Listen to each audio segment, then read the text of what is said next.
I find great irony in my choice of profession.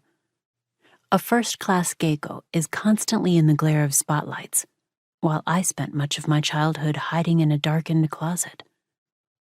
A first-class geiko uses all the skills at her command to please her audience, to make every person she comes in contact with feel wonderful, while I prefer solitary pursuits. A first-class geiko is an exquisite willow tree who bends to the service of others, while I have always been stubborn and contrary by nature, and very, very proud.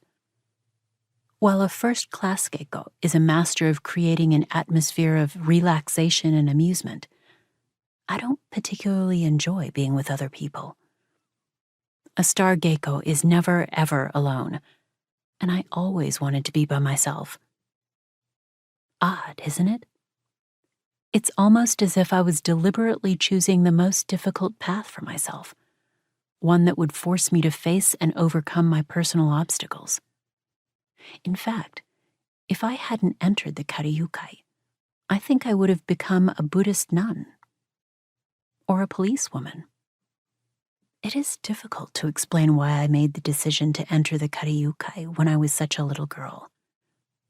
Why would a small child who adores her parents decide by herself to leave them? Yet, I was the one who chose to enter this profession and this workplace, thus betraying my parents. Let me tell you how it happened, and maybe the reasons will become more transparent in the telling. Looking back on my life, I can see now that the only time I was ever truly happy was when I lived with my parents. I was secure and free, and even though I was very young, I was left alone and allowed to do exactly as I pleased.